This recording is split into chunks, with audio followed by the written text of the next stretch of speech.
রাজধানীর গুলশান লেকে আমরা বিকাল থেকেই আমরা কিছু স্বেচ্ছাসেবী বন্ধুরা এবং আমরা শিক্ষার্থীরা আমরা সকলে মিলে পদ্ম বা কমল ফুলের চারা রোপণ করেছি। এই লেকে বেশ কিছু সাইডে রোপণ করেছি, একই সাথে জাতীয় ফুল শাপলা চারাও রোপণ করেছি।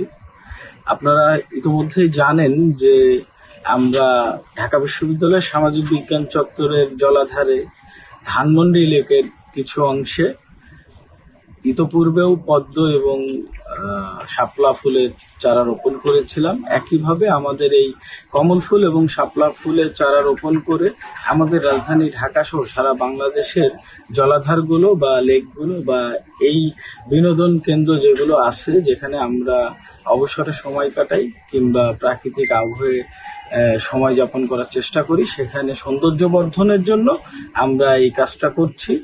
আমাদের নির্বাচিত প্রধানমন্ত্রী জনাব তারেক রহমান আমাদেরকে উৎসাহিত করছেন, অনুপ্রেরণা দিচ্ছেন এবং নির্দেশনাও দিয়েছেন যে যথাসম্ভব যেসব জায়গাতে সম্ভাব্যতা আছে এই কমল ফুল এবং জাতীয় ফুল শাপলা চারা রোপণ করলে সেখানে ফুল ফুটবে এবং সেখানকার লেকগুলো বা জলাধারগুলো দৃষ্টিনন্দন করা সহজ হবে। সেখানে আমরা আস্তে আস্তে পাইলট প্রজেক্ট হিসেবে শুরু করেছি এবং বিস্তরভাবে আমরা এটা প্রথমত রাজধানী ঢাকা শহরে এবং তারপরে সারা বাংলাদেশের বিভিন্ন জলাধার এবং লেকগুলোতে ছড়িয়ে দেওয়ার চেষ্টা করব। আমাদের এই কার্যক্রম অব্যাহত রাখবো। দেখুন, আসলে যেসব শিশুরা শহরগুলোতে বেড়ে ওঠে, অনেক শিশুই কিন্তু জাতীয় ফুল শাপলা এটা আসলে দেখতে কেমন কিংবা পদ্ম বা কমল ফুল দেখতে কেমন এটা জানে না। আমি রোদ্দুর বলে একটা শিশুকে চিনি, যার শিক্ষক বলেছে জাতীয় ফুলের ছবি আঁকতে। তার হোম টাস্ক দিয়েছে যে তুমি জাতীয় ফুল কি শাপলা, তো জাতীয় ফুল শাপলার একটা ছবি এঁকে পরবর্তী ক্লাসে নিয়ে আসবা। তো সেই রোদ ছেলেটা জাতীয় ফুল শাপলা শুধুমাত্র ছবিতেই দেখেছে কিংবা শুধুমাত্র ভিডিও বা এই ধরনের ফুটেজে দেখেছে। সে কখনোই দেখেনি ঢাকা শহরের একটি শিশু হয়েও যে জাতীয় ফুল শাপলা আসলে দেখতে কেমন, গাছটা কেমন বা কিভাবে বেড়ে ওঠে।